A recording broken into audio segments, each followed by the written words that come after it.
شروع اللہ کے نام سے جو بڑا مہربان نہایت رحم کرنے والا ہے۔ بسم اللہ الرحمن الرحیم۔ بیوی شوہر کے اس حصے کو دبائے، ہر گھر میں اتنی دولت آئے گی کہ آپ کا گمان بھی نہیں ہوگا۔ جو بھی عورت یہ عمل کرے گی چند دنوں میں وہ کروڑ پتی بن جائے گی انشاءاللہ۔ السلام علیکم ناظرین۔ محترم ناظرین، شوہر کے جسم کا وہ کون سا حصہ ہے کہ جس کو اگر بیوی دبائے تو اس گھر میں بے پناہ رزق کی بارش ہو جائے گی؟ اور نبی کریم صلی اللہ علیہ وسلم نے رزق میں اضافے کے لیے کون سا کمال عمل بتایا کہ جس کو کرتے ہی صحابہ پر رزق کی بارش ہونے لگی؟ یہ تمام باتیں اس ویڈیو میں تفصیل سے شامل کی جائیں گی، اس لیے ناظرین ویڈیو کو آخر تک ضرور دیکھیے گا۔ ناظرین، میری آج کی یہ ویڈیو خاص خواتین کے لیے ہے جو کہ شادی شدہ ہیں۔ شوہر کے حصے کو دبانے سے گھر میں اتنی دولت آتی ہے کہ جتنا مرضی خرچ کر لیں کبھی دولت اور رزق میں کمی نہیں آئے گی۔ آج میں آپ کو ایسا عمل بتانے جا رہی ہوں، خاص طور پر خواتین کو، جسے سن کر آپ اس عمل کے بغیر رہ نہیں سکیں گے۔ رات کو سونے سے پہلے عورت نے شوہر کا حصہ دبا لیا اگر، جس سے آپ کو میں بتانے جا رہی ہوں، تو دولت کی اتنی فراوانی ہوگی اور ایسی جگہ سے رزق ملے گا کہ آپ کو گمان ہی نہیں ہوگا۔ آپ نے بہت بار دیکھا ہوگا کہ جب بھی مرد اور عورت کا نکاح ہوتا ہے اور وہ بیوی میاں بن جاتے ہیں، اور جس گھر میں عورت دلہن بن کر جاتی ہے تو گھر والے چاہتے ہیں کہ عورت کا نصیب اچھا ہو، گھر کو سنبھالے، شوہر کے گھر والوں کی اچھی خدمت کرے، اس کے اپنے نصیب کے باعث شوہر کو اچھا روزگار ملے۔ جیسا کہ آپ نے سنا ہوگا کہ رزق عورت کے نصیب سے ہی ملتا ہے اور اولاد مرد کے نصیب سے ملتی ہے۔ اسی طرح بہت سی باتیں آپ کو معاشرے میں سننے کو ملتی ہیں۔ حدیث پاک میں آتا ہے کہ نکاح کے ذریعے رزق تلاش کرو اور عورتوں سے نکاح کرو، کیونکہ یہ عورتیں اللہ تعالیٰ کی طرف سے تمہارے پاس رزق میں برکت لے کر آئیں گی۔ ناظرین، ایک بار ایک آدمی آپ صلی اللہ علیہ وسلم کی خدمت میں حاضر ہوا اور اپنی تنگ دستی کی شکایت کی اور کہا کہ میں بہت تنگ دست ہوں اور غریب آدمی ہوں، میرے پاس کھانے کے لیے کچھ نہیں ہے، میری غربت ہی نہیں جاتی۔ تو حضور اکرم صلی اللہ علیہ وسلم نے فرمایا کہ تم پر لازم ہے کہ تم شادی کر لو، یعنی نکاح کر لو۔ نکاح ایک ایسا رشتہ ہے جس میں اللہ تعالیٰ نے برکت اور ترقی رکھی ہے کہ بے روزگار کو بھی روزگار مل جاتا ہے، جبکہ تنگ دست آدمی کی تنگ دستی دور ہو جاتی ہے اور اس میں بہترین برکت پیدا ہو جاتی ہے۔ جبکہ آج کے دور میں لوگ نکاح کرنے میں بہت دیر کر دیتے ہیں، جب تک پیسہ نہ آ جائے، اچھا گھر نہ آ جائے، اچھی گاڑی نہ آ جائے، نکاح کی طرف دیکھتے بھی نہیں ہیں۔ حضرت عائشہ رضی اللہ عنہ سے روایت ہے کہ رسول اللہ صلی اللہ علیہ وسلم نے فرمایا کہ عورتوں سے نکاح کرو، وہ تمہارے لیے مال لائیں گی، یعنی ان کے آنے سے اللہ تعالیٰ مال میں برکت دے گا۔ جہیز لانا مراد نہیں، عورت ہمیشہ یہ چاہتی ہے کہ اس کا شوہر گھر میں اتنی دولت لائے جو کبھی ختم نہ ہو، تو ایسی عورت کو چاہیے کہ آج سے ہی عمل لازم کر لے۔ شوہر اپنی بیوی اور بچوں کے لیے محنت کرتا ہے، وہ چاہتا ہے کہ اس کے گھر والے سکون سے زندگی گزار سکیں، کسی سے کچھ مانگنا نہ پڑے اور اپنی ہی کمائی ہو دولت سے بہترین زندگی گزار سکیں۔ دوسری طرف کچھ ایسے شوہر بھی ہوتے ہیں جنہیں اپنی بیوی اور بچوں کی کوئی پرواہ ہی نہیں ہوتی ہے۔ ایسے مرد زندگی بھر ذلیل و خوار ہوتے رہتے ہیں جو اپنی بیوی اور بچوں کی قدر ہی نہیں کرتے۔ اگر شوہر گھر میں پیسے کم لاتا ہے اور اس کا کام صحیح طریقے سے نہیں چل رہا، کمائی بہت کم ہے، تو عورت کو چاہیے کہ رات کو اس کے بستر پر بیٹھ جائے اور آرام آرام سے اس کے پاؤں دبانا شروع کر دے۔ جیسے جیسے وہ پاؤں دبائے گی ویسے ہی یہ پڑھتی رہے، جس میں اللہ رب العزت کے 2 اسم مبارک ہیں جو میں آپ کو بتانے جا رہی ہوں۔ عورت اپنے نرم ہاتھوں سے شوہر کے پاؤں دبائے اور ساتھ ساتھ اس کا ورد کرتی رہے، جو اللہ پاک کے 2 بہترین اسماء مبارکہ ہیں۔ شوہر کے پاؤں دبانے کے ساتھ ساتھ اس کا ورد جاری رکھے۔ محترم ناظرین، یہ میاں اور بیوی کا رشتہ بھی قدرت نے انسانوں کے لیے کیسا پیارا رشتہ بنایا ہے، انسان سوچے تو سوچتا رہ جائے۔ ایک وہ لڑکا یا مرد جسے اس لڑکی یا عورت نے کبھی دیکھا بھی نہیں ہوتا، ملے بھی نہیں ہوتے، لیکن نکاح ہو جانے سے ایک دوسرے کی کل کائنات بن جاتے ہیں، محبت بھر دیتا ہے وہ پیدا کرنے والا دونوں کے دلوں میں ایک دوسرے کے لیے زندگی بھر کا رشتہ جوڑ دیتا ہے۔ یہ نکاح کے بول ساری اجنبیت ختم کر دیتے ہیں۔ وہ لڑکی اور لڑکا جو کسی بھی غیر کے قریب آنے پر چیخ پڑتے ہیں، لیکن جب یہی لڑکا اور لڑکی اس نکاح کے خوبصورت بندھن میں بندھتے ہیں تو ایک دوسرے کے لیے لباس بن جاتے ہیں۔ انہی لڑکی اور لڑکے کے ماں باپ انہیں صنف مخالف سے بات کرنے کو منع کرتے ہیں، موبائل تک کی چیکنگ کر لیتے ہیں کہ کہیں کسی کے چکر میں تو نہیں ہے، لیکن جب اپنی اولاد کو اس پیارے سے رشتے میں باندھتے ہیں تو پھر انہیں کبھی ایک دوسرے سے بے رخی ہوتے یا بات نہ کرتے دیکھ کر پریشان ہو جاتے ہیں اور کہتے ہیں کہ بھائی جاؤ ایک دوسرے کے قریب جاؤ، باتیں کرو اور جو ہے وہ ناز نخرے ایک دوسرے کے اٹھاؤ۔ حالانکہ یہ لڑکا اور لڑکی ہیں تو ابھی بھی یہ دونوں ایک دوسرے کے لیے صنف مخالف ہی، لیکن ان دو لفظوں نے ان دونوں کا پردہ ختم کر دیا اور دونوں کو ایک دوسرے کی کل کائنات بنا دیا۔ وہ ماں باپ جو اپنی بچی کو بھی موتی کی طرح چھپا کر رکھتے ہیں، وہی اسے خوب بنا سوار کر اسے ایک مرد کے حوالے کر دیتے ہیں کہ ہاں اب وہ مرد کوئی خالی اجنبی مرد نہیں بلکہ سائن کر کے اپنے آپ کو یہ بتا رہا ہوتا ہے کہ انکل انٹی میں اب آپ کی بیٹی کا محافظ ہوں۔ اور اس لڑکے کے والدین بھی جو اپنی اولاد کو لڑکیوں سے ملنے پر پابندی لگاتے ہیں، ان کا بیٹا جب قبول ہے کہ الفاظ کہتا ہے تو کسی کی بیٹی خود اس کے حوالے کر دیتے ہیں کہ ہاں یہ ہے تمہاری بیوی، جاؤ اور اس میں جو ہے وہ اپنی سکون اور تقویت تلاش کرو۔ کیا پیارا ہے یہ رشتہ، کیا خوبصورتی ہے اس میں، اور کیا پیدا کرنے والے کی قدرت ہے کہ بس ایک خطبہ اور اس کے بعد چند الفاظ کہنے سے دو افراد کا ایک دوسرے کے لیے محبت پیدا ہو جانا، قربتوں کا، رفاقتوں کا تعلق بن جاتا ہے کہ انسان کہہ اٹھے کہ ہاں تم اپنے رب کی کون کون سی نعمتوں کو جھٹلاؤ گے۔ اور یہ خوبصورت سا بندھن بننے سے یہ محبت پیدا ہو جانا کہ پھر صرف زبانی دعواؤں کی بھی ضرورت نہیں رہتی کہ یہ تو بہت پیارا سا رشتہ ہوتا ہے، اور اسی رشتے کو توڑنے کی کوشش ابلیس تو کرتا ہی ہے اور آج اسی پر ضرب کاری ہے، لہٰذا ضرورت اس امر کی ہے کہ اسے ٹوٹنے سے بچانے کی ہر ممکن کوشش کی جائے، کیونکہ آج کل کے دور میں آپ دیکھ رہے ہیں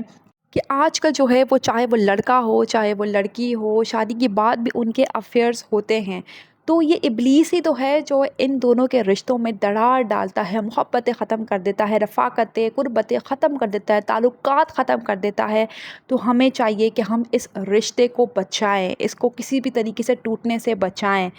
تاکہ جو ہے وہ نسل برباد نہ ہو سکے، کیونکہ یہ رشتہ تو خاندان کی بنیاد ہے۔ انسان اپنی دنیاوی زندگی کو بہترین اور حسین انداز میں گزارنا چاہتا ہے جس میں نہ معاشی پریشانیاں ہوں اور نہ ہی معاشرتی اور بد اخلاقی پر مبنی برائیاں ہوں، ہر طرف سے سکون و اطمینان کے ساتھ اس کے شب و روز بسر ہوں۔ انسانی تہذیب و تمدن کی ابتدا خاندان سے ہوئی اور اس کی بنیاد حضرت آدم علیہ السلام اور حضرت حوا علیہ السلام کے ذریعے پہلے گھر اور خاندان کی شکل میں ڈالی گئی۔ محبت اور انسیت جو انسانی نفس کے ضمیر میں شامل ہے، خاندان کے استحکام اور بقا کا باعث بنی۔ انسانی روح ہمیشہ اس کے لیے بےتاب رہی ہے اور انسان اس کے بغیر جسمانی، ذہنی اور روحانی اذیت کا شکار رہا۔ 21ویں صدی کو انسانی ترقی کا عروج اور انتہا سمجھا جاتا ہے۔ جہاں یہ صدی انسانی دماغ کی ترقی کو انتہا کو ظاہر کرتی ہے، وہیں یہ انسانی محبت کی تباہی کا آغاز بھی ہے، اور اس نے مادی سہولتوں، آسانیوں اور مشینوں کے عوض انسانی وجود سے وابستہ رشتوں اور محبتوں کا خاتمہ بھی کر دیا ہے۔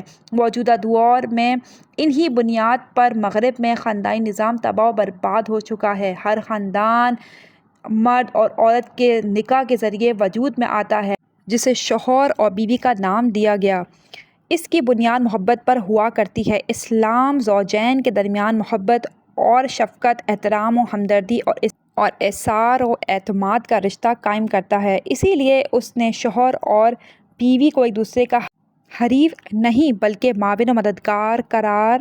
دیا ہے اور اسے لباس سے تعبیر کیا۔ اللہ تعالیٰ کا ارشاد ہے، وہ تمہارے لیے لباس ہے اور تم ان کے لیے۔ مزید یہ کہ اللہ تعالیٰ نے دونوں کو ایک دوسرے کے لیے باعث سکون بنایا۔ ارشاد باری تعالیٰ ہے، اور اس کی نشانیوں میں سے یہ بھی ہے کہ اس نے تمہارے لیے تمہاری جن سے بیویاں پیدا کیں تاکہ تم ان کے پاس سکون حاصل کرو اور تمہارے درمیان محبت اور رحمت پیدا کر دی۔ محترم ناظرین، رسول اللہ صلی اللہ علیہ وسلم سے بہترین عورت کے بارے میں پوچھا گیا تو آپ صلی اللہ علیہ علیہ وسلم نے فرمایا، بہترین عورت وہ ہے جسے شوہر حکم دے تو وہ اس کی بات مانتی ہو، جب شوہر اسے دیکھے تو وہ اسے خوش کر دیتی ہو، وہ عورت اپنی اور شوہر کے مال کی حفاظت کرتی ہو۔ رسول اللہ صلی اللہ علیہ وسلم نے اس حدیث پاک میں ایک ذمہ دار بیوی کی بہت اہم خصوصیات بیان فرمائی ہیں۔ نمبر 1، حکم ماننے والی، شوہر کو خوش رکھنے والی، مال و عزت کی حفاظت کرنے والی۔ بہترین بیوی وہ ہے جو شوہر کی خوبیوں پر نظر رکھے اور اس کے عیب اور خامیوں کو نظر انداز کرتی رہے، تکلیف اٹھا کر بھی شوہر کو آرام پہنچانے کی کوشش کرے، شوہر سے اس کی آمدنی سے زیادہ کا مطالبہ نہ کرے اور جو مل جائے اس پر صبر و شکر کے ساتھ زندگی بسر کرے، شوہر کی مصیبت میں اپنی وفاداری کا ثبوت دے، شوہر کسی معاملے میں زیادتی کر بیٹھے تو واویلا نہ مچائے بلکہ صلح اور صبر کا راستہ اختیار کرے، میکہ اور سسرال دونوں گھروں کو اپنا سمجھے، سب کی عزت کا خیال کرے، پڑوسیوں اور ملنے جلنے والی عورتوں کے ساتھ خوش و اخلاقی اور شرافت کا برتاؤ کرے، دینی تعلیمات اور نماز روزے کی پابندی کرے اور حقوق اللہ و حقوق العباد ادا کرتی رہے، سسرال میں سے کوئی کڑوی بات کر دے تو جواب میں خاموش رہے اور شوہر سے شکوہ شکایت کر کے جھگڑے کا سامان نہ کرے، شوہر کے ماں باپ اور آنے والے مہمانوں کو بوجھ اور مصیبت نہ سمجھے بلکہ اپنے گھر کے افراد سمجھتے ہوئے حسن سلوک سے پیش آئے، گھر آباد رکھنے اور پرسکون زندگی گزارنے کے لیے سمجھداری سے کام لینا بہت ضروری ہوتا ہے، بولنے کی جگہ پر خاموش رہنا اور خاموش رہنے کی جگہ پر بول پڑنا بہت سی مشکلات کھڑی کر دیتا ہے، لہٰذا اگر کسی پر پرابلم کو سمجھداری سے ہینڈل کیا جائے تو یہ راستے خود بخود کھل جاتے ہیں، بچت اس میں ہے کہ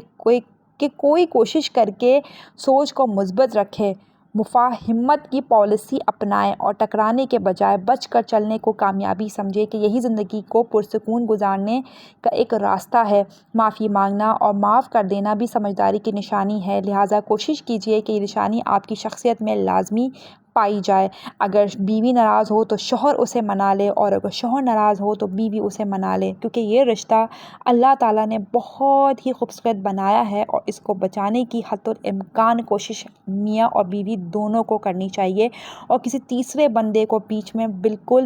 آنے کے لیے بالکل بھی انہیں منع کر دیں، کسی بندے کو بھی جو ہے وہ اپنی لائف میں انٹرفیئر کرنے مت دیجیے ورنہ آپ کی زندگی تباہ و برباد ہو سکتی ہے، آپ کے جو بھی مسئلے ہیں وہ خود سارٹ آؤٹ کریں اور جو بھی مشکلات زندگی میں آتی ہیں وہ خود سارٹ آؤٹ کریں، کسی کی مدد لینے کی ضرورت نہیں ہے، صرف اللہ پر اپنا بھروسہ رکھیے۔ محترم ناظرین، عورت کو ہمیشہ یاد رکھنا چاہیے کہ ان خوبیوں کو اپنا کر عورت گھر کی نوکر یا کسی کے غلام نہیں بنتی بلکہ گھر بھر کی عزت و آبرو، سب کی نظر میں ادب کی حقدار اور بہت سارے معاملات میں ملکہ کی حیثیت اختیار کر جاتی ہے۔ کسی نے بہت خوب کہا ہے کہ بیوقوف عورت شوہر کی نافرمانی کر کے اور اسے اپنا فرمانبردار بنا کر غلام بنانے کی کوشش کرتی ہے، یوں وہ غلام کی بیوی بن جاتی ہے جبکہ عقل مند عورت شوہر کو بادشاہ کی حیثیت دے کر ملکہ بن جاتی ہے۔ اسلام نے میاں بیوی کی سرگرمیوں کے دائرے متعین کر دیے ہیں کہ دونوں میں سے ہر ایک کا مخصوص کردار اور دائرہ عمل ہے جس میں اس نے رہ کر کام کرنا ہے اور ہر ایک سے اسی کے تعلق سے سوال کیا جائے گا۔ نبی کریم صلی اللہ علیہ وسلم کا ارشاد گرامی ہے کہ تم میں سے ہر شخص ذمہ دار ہے اور ہر شخص سے اس کے متعلقین اور ماتحت لوگوں کے بارے میں سوال کیا جائے گا، حاکم اپنی رعیت کے حوالے سے ذمہ دار ہے، مرد اپنے گھر والوں کے متعلق ذمہ دار ہے اور عورت اپنے شوہر کے گھر اور اپنے بچوں کی ذمہ دار ہے، تم میں سے ہر شخص ذمہ دار ہے اور اس سے اس کی رعیت کے بارے میں پوچھا جائے گا۔ محترم بھائیوں اور بہنوں، یہ ایک ایسا عمل ہے جو اللہ پاک کو بہت پسند ہے کیونکہ میاں بیوی میں محبت ہونا، ایک دوسرے کی طرف پیار سے دیکھنا گھر میں بہترین رزق اور برکت لے کر آتا ہے۔ ایک اسم مبارک جس کا مطلب ہے اللہ غنی ہے اور وہ آپ کے شوہر کو بھی فٹ کر دے گا، آپ کے شوہر کے رزق، دولت اور کاروبار میں اضافہ فرما دے گا، آپ کے شوہر کو مالا مال کر دے گا، جبکہ دوسرے نمبر پر یا